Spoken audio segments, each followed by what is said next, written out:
questão que, pelo que a gente percebe aqui, na visão do ex-prefeito, não anda bem. Bruno.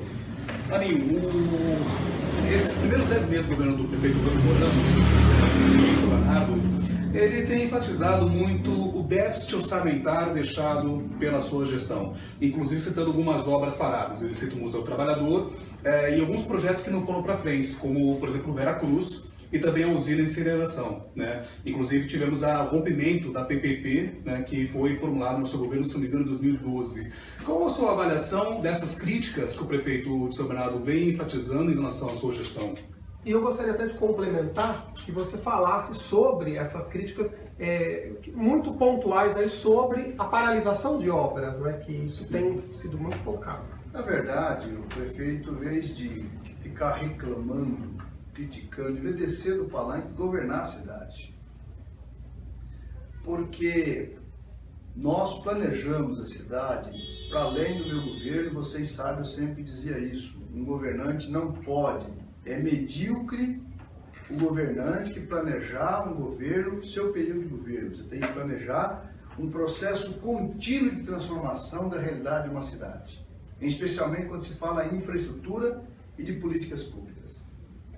Quando nós planejamos a cidade, por exemplo, na área da saúde, nós assumimos a saúde, um verdadeiro caos, vocês acham de se recordar, lá em 2009, quando eu assumi, qual era a situação das UBSs, dos chamados pronto-socorro de bairro, né, enfim, da ausência da rede de CAPS, porque para tratar as pessoas com problema psicossocial e os problemas de álcool e droga, não tinha essa rede. O pronto-socorro central, qual era a situação lastimável do pronto-socorro, as UBS caindo aos pedaços, com rapto, com vazamento, não sei o que. Então, em fevereiro, eu fui na UBS Vila São Pedro, interditei a UBS porque não tinha condições de atender. Os remédios correndo risco de contaminação pela situação degradante que estava. Mas assim, era do Batistina, assim, era do Represa, assim, era do IP, assim, era um lixo a rede. Nós providenciamos, fizemos 9 UPAs, reformamos 100% das UBS, na verdade, reconstruindo as UBS, ampliamos em áreas que não tinha, como era o caso do Areião Sabesp. Enfim, nós fizemos uma grande transformação na saúde, criamos a rede CAPS, construímos um hospital de clínicas para poder dar retaguarda a essa grande rede, mudamos, mexemos, modernizamos a Anchieta, mas no Anchieta estava planejando o que espero que o prefeito dê continuidade. Mexemos no hospital universitário, ali no Ruge Ramos, que vai se transformar, o projeto vai transformar no Hospital da Mulher, planejando a sua ampliação.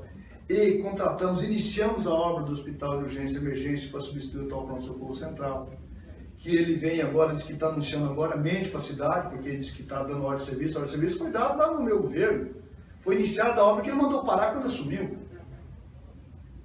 As obras, na obra do centro, né, do centro seco, de drenagem, tinha uma obra andando devagar, mas não estava parada, ele mandou parar. Mandou parar e mandou auditar, um contrato que está auditado pelo Tribunal de Contas da União, Tribunal de Contas do Estado e pela Caixa Econômica Federal. Ele está gastando dinheiro público para contratar auditoria desnecessária. Ou seja, isso não é governo, é desgoverno.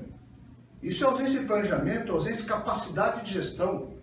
Ele pega uma PPP, que era exemplo para o Brasil, e rompe a PPP com um argumento esdrúxulo. Porque os órgãos de licenciamento ambiental não tinham licenciado a usina. Ele que é assim com o governo do PSDB de São Paulo, vai lá e libera o licenciamento e toca a construção da usina? Não, ele resolve interromper para botar os seus apadrinhados no contrato. É disso que se trata. É disso que se trata. Eu não sei se por aí não tem os negócios históricos dos comentários do prefeito, não sei, de repente pode ser. Sinceramente não sei, não posso fazer acusação porque não posso tentar. Mas há muitos comentários em relação a isso. Se você olha a cidade, é só perguntar para a população da cidade se tem saudade do prefeito Marinho. ou se está satisfeito com o prefeito Orlando. Eu não consigo ir no mercado, que eu não consigo fazer compra no mercado, que o pessoal é gente chegando, reclamando, porque a minha rua, esse dia eu estou lá, pessoal ali do centro da cidade, o prefeito Marinho, pelo amor de Deus, tem que voltar, nós fizemos escolha errada. Eu falo, mas fez escolha, agora vocês têm que aguentar 4 anos. Pô, não tem como? Não tem como. Democracia é assim, você tem 4 anos. Vocês contrataram o Orlando para administrar a cidade 4 anos. Tem que aguentar. Ah, mas minha rua está suja. Não era suja, agora está suja. Bom, reclama com quem você escolher. Contrato, reclama com o gerente da cidade. Você voltaria para prefeitura de São Bernardo? Não pretendo. Não? Não. Porque por conta da pré-candidatura ao Então, governo. a situação da cidade é essa. Então, tudo que você olhar, agora, pergunta. As obras paradas. Se tem obras paradas, qual é a obrigação do novo gestor? Botar em andamento. Eu também assumi obras paradas do DIP. Vá na Avenida Amazonas, hoje, Avenida Nelson Mandela, e veja a situação que eu assumi quando, em 2009. Tinha uma obra iniciada sem projeto, que quando eu chamei o engenheiro, eu falei, mas eu bati o olho, essa obra, se eu continuar ela desse jeito, vai inundar lá embaixo, tem que alargar a galeria. Eu falei, mas cadê o projeto? Não tem projeto.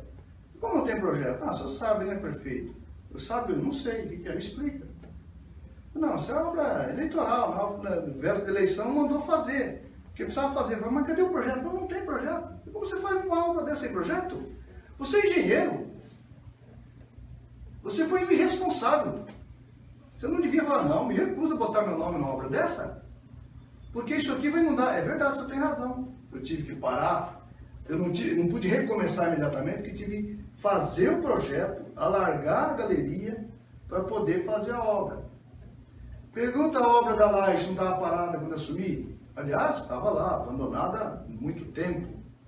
Nós terminamos a obra, fizemos. Quantas obras nós terminamos? O próprio trecho da Pereironquete estava parado. Não é? Então, quem assume tem que se está parado, da sequência. Se não está começado, a começar. Se está começado, da sequência. Na verdade, você tinha obras que mais 30 dias de obras terminava. Ele terminou agora porque pode dizer que ele que fez. Uma bobagem. Ficar batendo nessa tecla da obra parada, na sua visão, é uma perseguição? É uma, por exemplo, no caso de irresponsabilidade, né? Com a cidade, não é comigo. Porque quem sofre não sou eu. Tá certo? Eu sou um cidadão hoje na cidade. Quem sofre é o conjunto da cidade. Então, cuidar mal da limpeza, cuidar mal das praças, não tocar as obras, diminuir o ritmo, punir empresas porque trabalhavam para o meu governo. Tudo isso é motivo de irresponsabilidade com a cidade. Não é? Então, o que o prefeito, quando assume, ele tem que pensar na cidade. Esquece, não olha no retrovisor. A minha orientação de que eu assumi para a minha equipe, esquece o governo DIP. Os órgãos de controle analisam a situação. Porque se eu fosse botar energia, tinha muita coisa errada. Tá certo? Agora, eu lá queria se preocupar se o DIP ia ter conta rejeitada, se ia ter conta rejeitada, se ia ter problema. Eu não queria saber disso. Assim, eu vou olhar, a cidade me contratou para eu cuidar da cidade, não cuidar do que o outro fez. É daqui para frente. Agora, muita gente, só um parênteses, os novos prefeitos, independente de qual cidade, de que partido, é isto. É compromisso com quem o elegeu, não é ficar perseguindo, ficar arrumando problema para cá e para lá. Né? Então, isso eu vejo que acho que tem muitos prefeitos aí se perdendo tempo em vez de cuidar da cidade. Agora, muita gente tem batido aqui, um deles o Gilberto Corretor, vou usar a pergunta do Gilberto para fazer que algumas colocaram. Na questão de você ter deixado uma dívida aí para o atual prefeito, fala-se em torno de 200 milhões. Seria dívida. Pode falar disso e voltam na história do Piscinão do Passo e do Museu do Trabalhador, que o prefeito vem aí falando muito da história de desvio de dinheiro. Inclusive, quando eu fazer um complemento com relação ao Museu do Trabalhador, né, que o Orlando ele vai transformar numa fábrica de cultura. Vamos separar, vamos falar primeiro das contas. O prefeito Orlando falou que ia economizar 1 milhão por dia. 100 dias, 100 milhões. Se você na sua casa deixar de comprar carne, deixar de comprar feijão, deixar de comprar arroz, Quanto você economiza por dia? Os 30 dias e 100 dias. Fica 100 dias sem comer, que você vai economizar um monte de coisa. Foi o que o prefeito fez em São Bernardo. Ele deixou de varrer, deixou de limpar a cidade, deixou de cuidar da cidade. Faltou remédio, ou não faltou remédio às UBS. Ou ainda não está faltando a UBS. Aí você economiza, fica muito fácil. Para arrumar a desculpa que eu deixei a cidade desorganizada. Vamos ver se eu deixei a cidade desorganizada? Pergunta para o Tribunal de Contas do Estado. Qual é a avaliação da minha gestão em 2016? O Tribunal de Contas acabou de soltar um indicador, vocês sabem disso?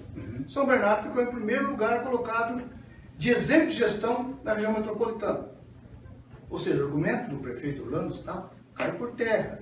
Uma outra pergunta.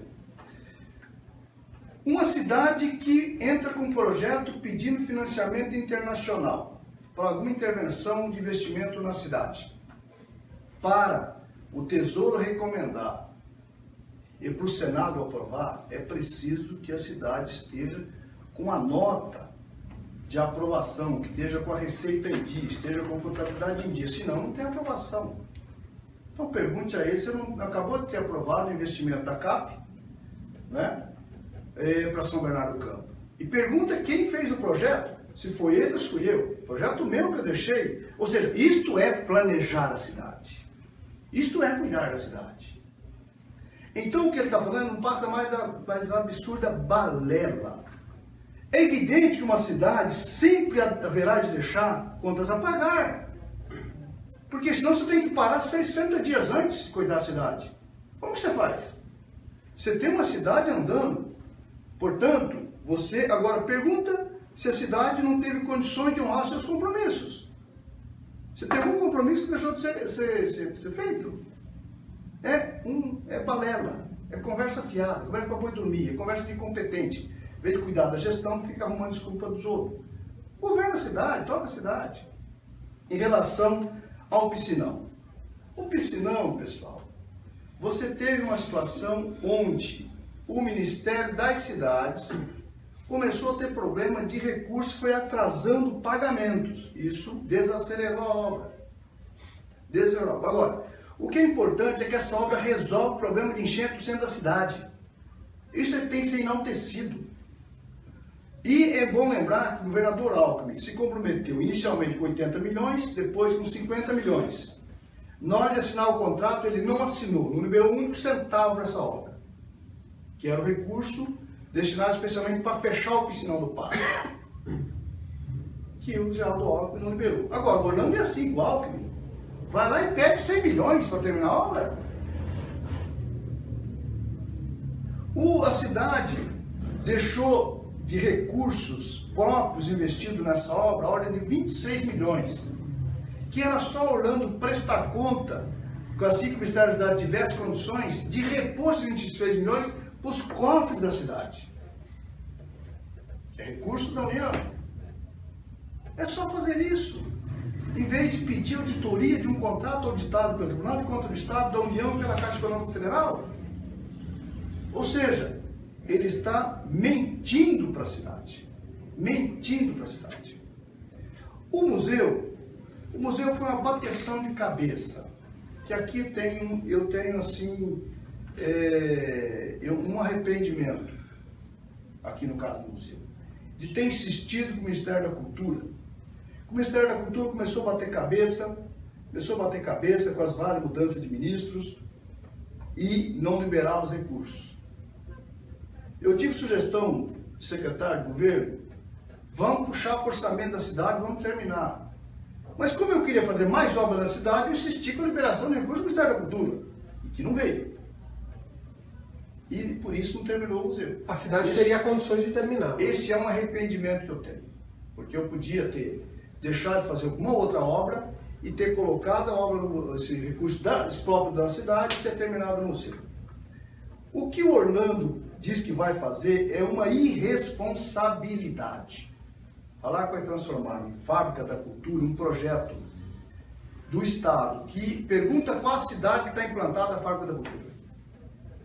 Fora São Paulo tem uma construída que está em construção ainda em Diadema. Diz que está, não sei se está. Tá lá, tá. Tem um prédio levantado mais ou menos. Esse projeto, não, já era para ter inaugurado há um ano. Mas qual cidade tem algum projeto funcionando? Não tenho recordação. Todos que foram feitos foram abandonados. Todos. Pode pesquisar. Todos. Parece que tem uma única funcionando porque os artistas estão fazendo por conta própria. Porque o Estado abandonou. 2. É uma obra contratada, destinada para museu, com planejamento, começo, meio e fim. 2. Foi liberado os convênios para museu. Então, eu me estranho muito que o ministro da Cultura, eventualmente, aceite que mude isso. 3. Eu espero que o controle geral da União se manifeste em relação a isso. Eu espero que o Ministério Público se manifeste em relação a isso. Porque isso é desvio de finalidade. Isso é passivo de improbidade. Então, eu queria até alertar o pessoal não fazer, né, tomar caminho errado e depois arrumar confusão lá para frente. Né, se eu posso alertar.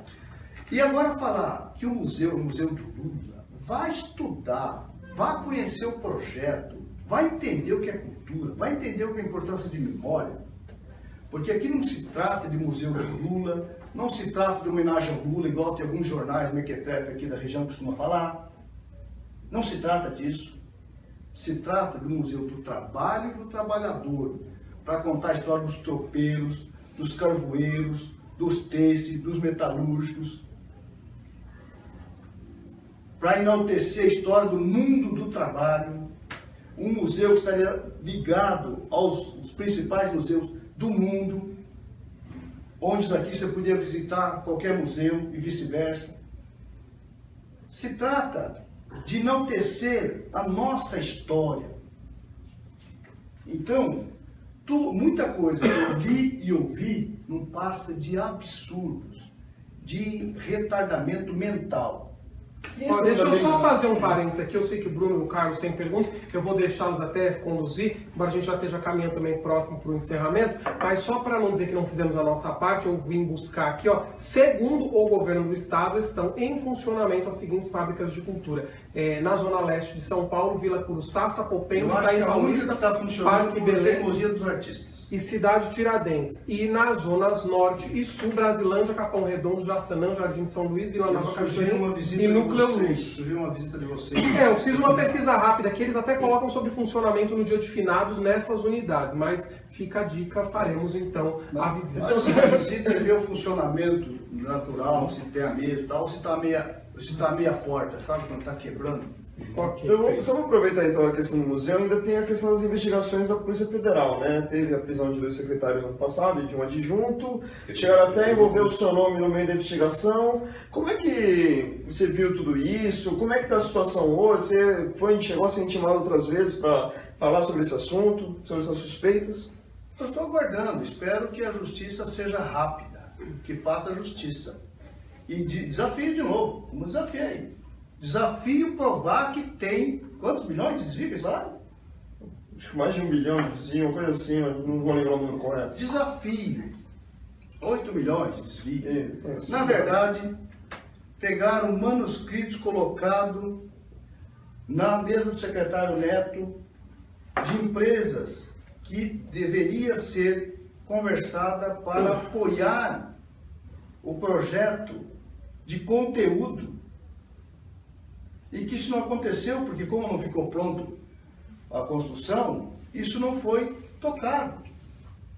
Na verdade, aqui há uma grande irresponsabilidade de quem cuidou desses processos de investigação. Na verdade, entrou num monte de falácias de órgãos de imprensa que irresponsavelmente escreveram um monte de bobagem. E foram induzidos a fazer uma coisa que não existe. Eu tenho certeza absoluta. Quando terminar essa investigação, nós todos seremos inocentados. Inicialmente, disse que eu não estava investigado, mas como eu fiz uma fala dura de desafio, aí me arrolaram. Isso que o Ministério fez. E a delegada fez. Me arrolaram a partir da minha entrevista, dizendo o seguinte: eu desafio provar que tem desvio. Porque até então eu não era investigado, a partir daí eu passei a ser investigado. Ué, por conta de uma entrevista? Por conta de eu desafiar pela verdade? Todo mundo tem o direito de exigir a verdade. Agora, não é porque você exige a verdade que você passa a ser perseguido. Isso é um absurdo. Esse é um motivo de indignação. O dia que eu perder a capacidade de me indignar, vocês podem me internar.